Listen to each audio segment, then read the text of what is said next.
Welcome to day 4 of the read-eh-thon vlog here on, I was going to say quarantine pages, no, here on Onyx pages, all the pages. So this is a little quiz. Can you guess where I am? Look closely.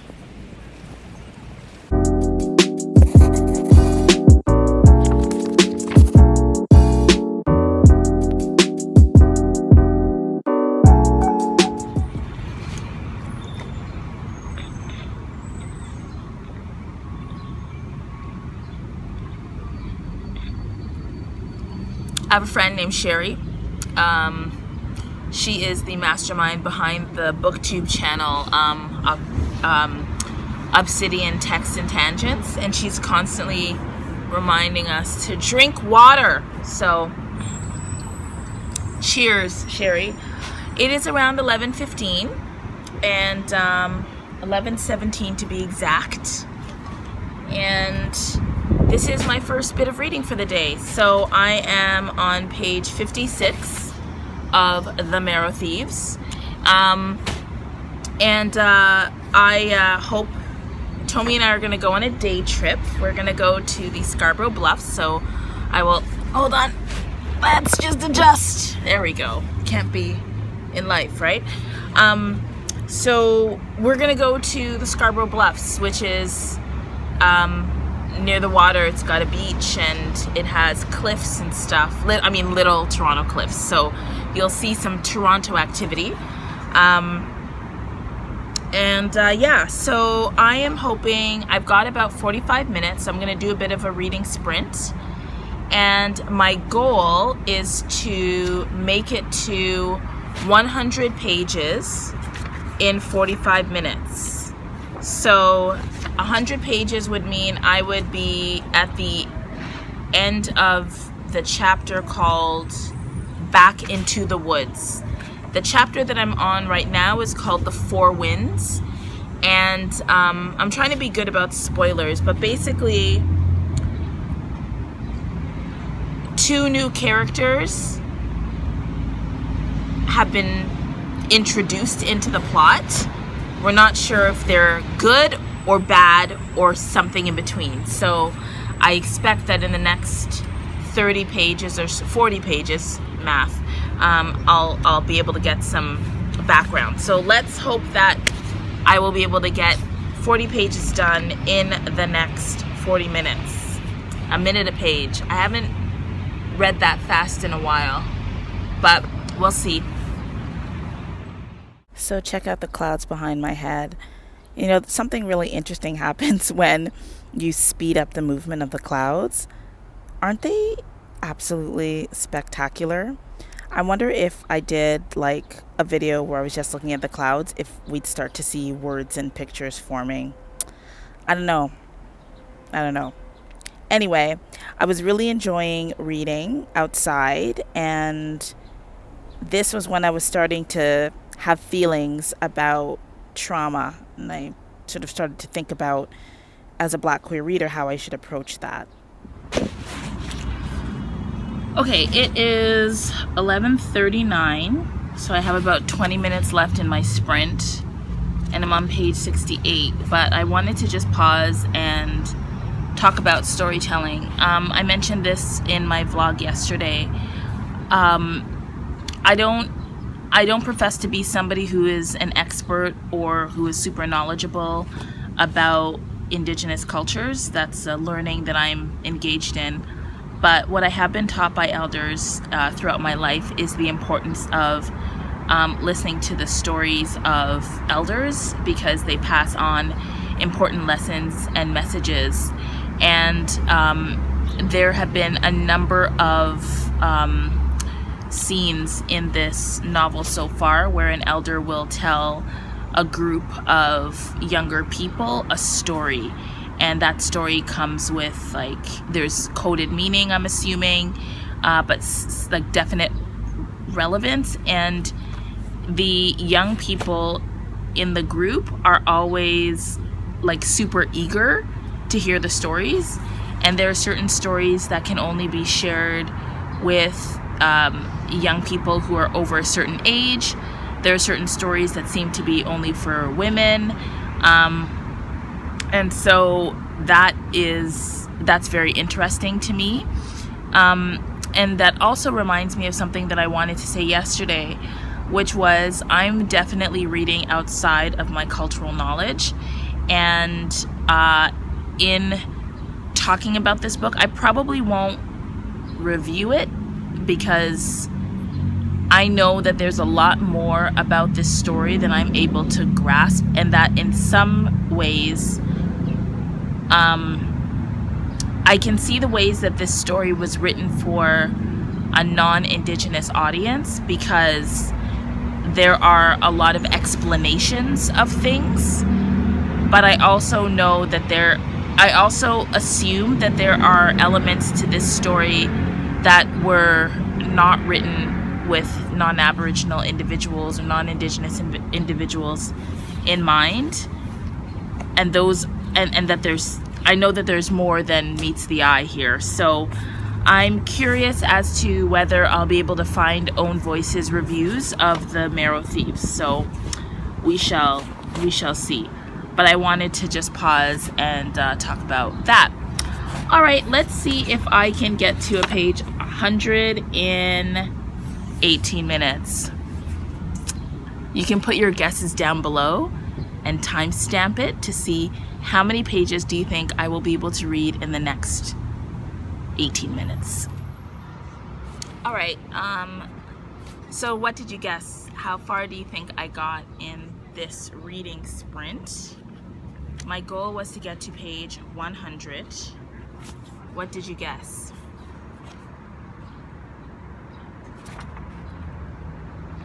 I did not get to 100. I got to page 80.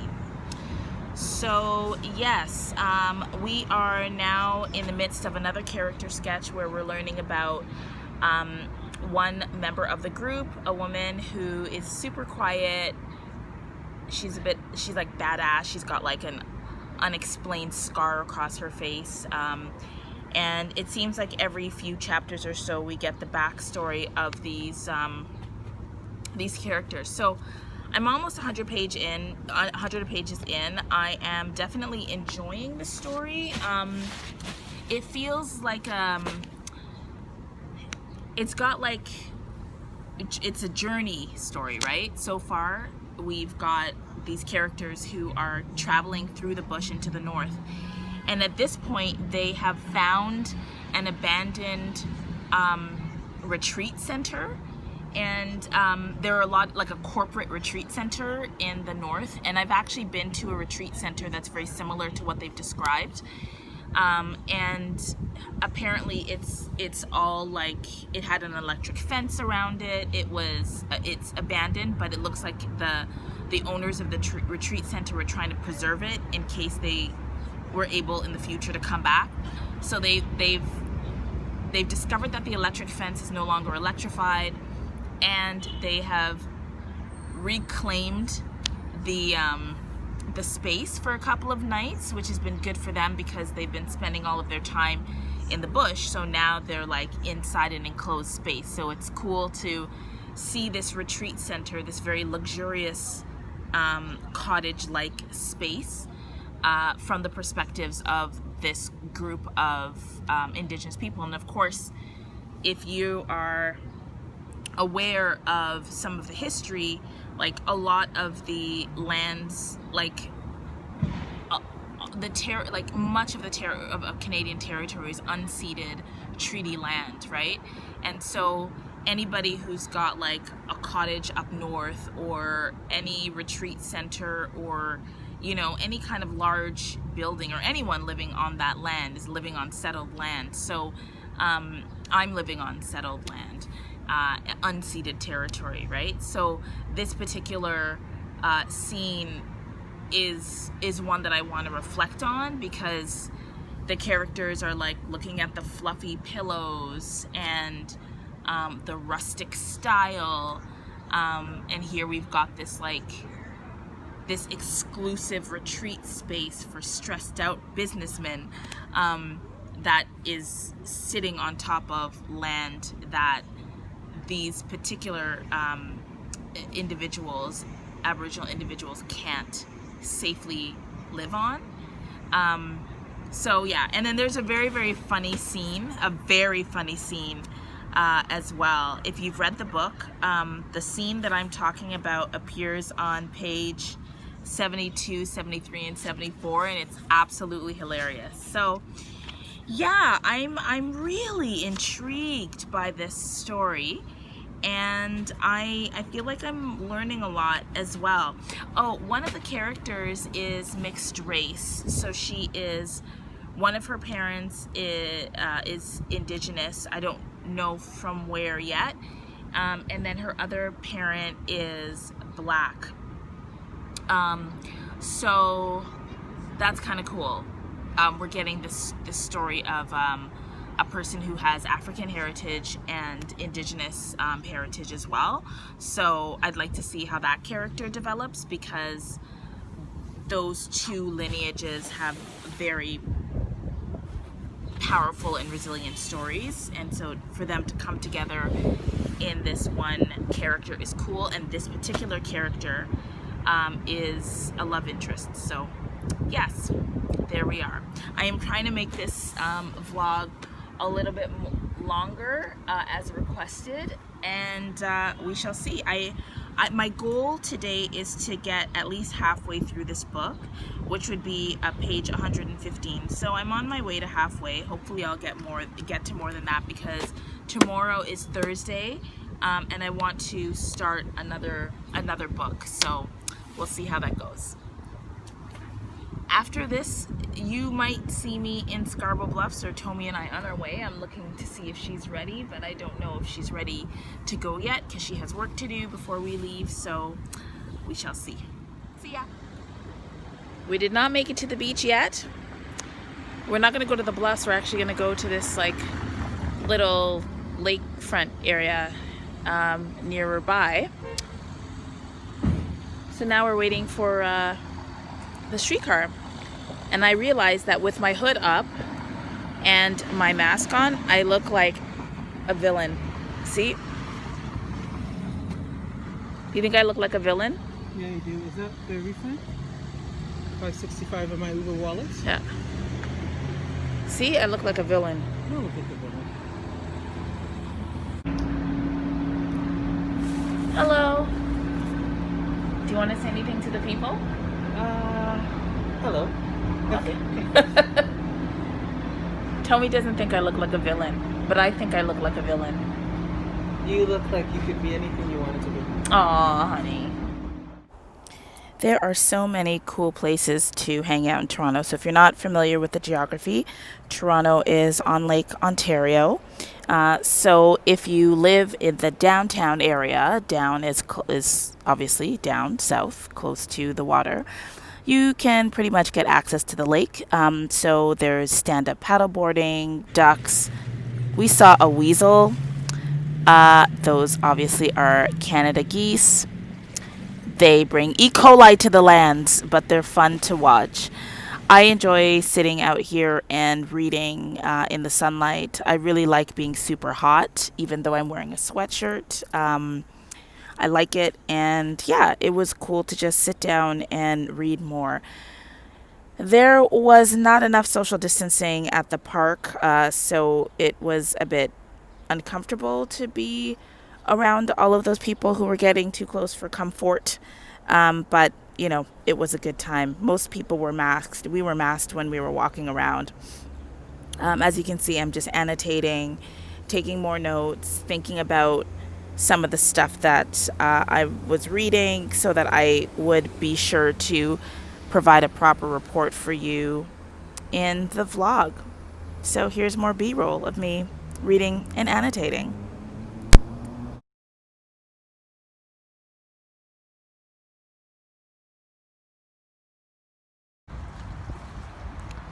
All right, so in the park, page 90 of The Marrow Thieves, and there's something in the story called a coming in story, and I don't exactly know what a coming in story is, but each of the characters seem to be telling their story, their coming in story at different times. I think a coming in story is the story of how the character survived being caught by the recruiters, and went into the forest, like traveling north. So I think that's what a coming in story is. But I will say that I'm now at the point of the book where I can say triggers for all the things. This book does not shy away from various kinds of violence, various kinds of racism, genocide against indigenous peoples. So we're really starting to get into it. And I wouldn't say that I'm enjoying the story, because I know that when people who are not black read stories about slavery, when they say they really like the story, I always I'm like, what was there to like? So I'm not saying I don't dislike the story. The story is actually quite difficult to read, so I think it's a very good book to slow read. But I'm appreciating and really valuing the story that's being told. So that is what's happening at page 90.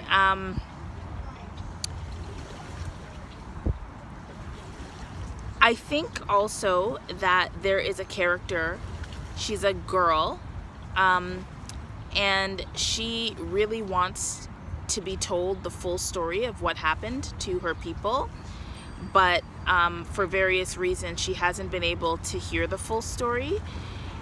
And I've gotten to a chapter where she has been invited to hear a story earlier than she normally would, and that's the same time that the reader gets the full story as well, which has me believing that this particular character is maybe in some ways supposed to represent the reader. So I don't know if that was the case, but I'm going to test out this theory as I continue. I'm doing my best not to provide too many spoilers. So if you wonder why I'm not talking a lot about what's actually happening, that's why. But I also want to share with you my thoughts as they occur. So I'm gonna read the next 10 pages and see what happens. I noticed something watching myself. So I will often read a sentence or two, and then I'll look up into the sky, or put the book down and just think like that. And so this is what I mean when I talk about slow reading, right? Like, I don't understand how people read really quickly through stuff. I think that authors put so much time and effort into their imagery, into their word use, into the placement of story and the introduction of cast and all of those things. And sometimes I just need to look around, observe a duck, listen to the rushing water, talk to Tommy, and then put my head back down and write, and I'm constantly engaged in conversation with what the author is putting on the table for me. It's like if somebody prepares a nice meal for you, are you going to just stuff it down your throat, or are you going to slow down and listen to the notes of the food, the texture, look at the placement on the plate, all of those things. So I am a judgmental person, and I am, yes, if it sounds like I'm campaigning for slow reading, I absolutely am, because I think it is very important to consume books in the spirit in which they were written, which is slow, contemplative, and appreciative, almost as an act of ritual or sacred work. So that's why I slow read and how I slow read, and I'm about it. I'm about that slow reading life. So one thing that I learned in law school was that when you are reading, you can actually speed up your comprehension by using a finger or a pen to run along the words while you're reading, because if you create a tactile relationship with the words on the page, it actually slows down the words in your mind because what they say is that when you're reading in your first language, the words in your head, if you're listening to yourself read in your head, that actually is slower than if you quiet that voice down and actually read the words on the page. So if you notice that when I read, I use a pen to run down the lines of the page, that's so that I can focus on the actual words on the page as opposed to the voices, not the voices in my head, but my own voice reading the words in my head. So that's not really a speed read technique, but more of a mindful reading technique that I use. I love listening to readers talk about books, so this is me watching Ashley of the Bookish Realm in conversation with Erica, Harley, Chloe, and Bree about The Deep by River Solomon. It was a really good discussion, and you should watch it. Some very warm light. Okay. Hi, everyone. Okay, so I have made it to, I think, page 127 of The Marrow Thieves by Cherie Demeline. And the story has definitely taken a turn. We are definitely getting into a lot of the trauma of genocide, of racism, of anti-Indigenous systemic discrimination, just lots of triggers, lots of trauma. Also hope, also resilience, also magic, not in the capital M sense. So it is really causing me to think about the ways that I read and report on books that involve the traumas of different communities other than my own. So it's been a very humbling read. I'll have more to say about that later. I definitely appreciate the story. I think I said this earlier, I'm very interested in some of the Own Voices reviews of this story, so I look forward to reading that later. But we've had our group of people who we're following have encountered another group of people, and so that encounter has the plot taking us elsewhere, and it's good because I spent about 100 pages getting to know this small community of people, and now I'm getting to know them. Now I feel like I'm on their side. So who are these others? So that's been good. I hope that I will be able to finish this book tomorrow so that I can get one, maybe two more books in before the end of the read-a-thon. I'm eager to continue on to get more prompts, but this is definitely a book that's demanding a slow read. There's been a lot of annotations and yeah, a lot of thoughts. So if you've read The Marrow Thieves, I would love for you to share what not the details of what you read, but what was the reading experience like for you? Because I know that a number of you have commented that you've read the Marrow Thieves or you're reading it now. So please let me know how that's going for you.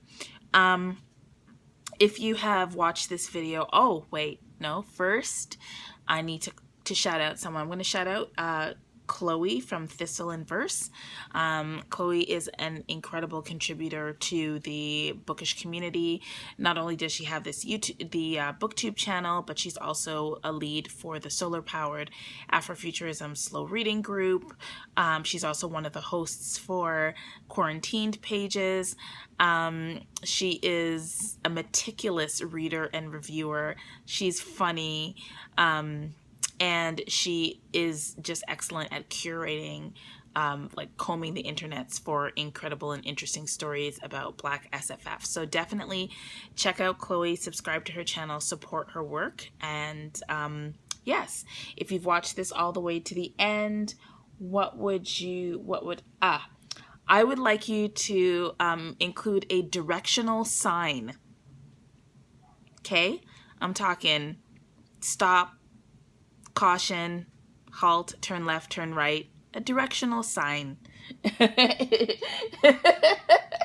in the downstairs, as Brody would say. And of course, remember to read with purpose. I will see you tomorrow for the next day of the read-a-thon.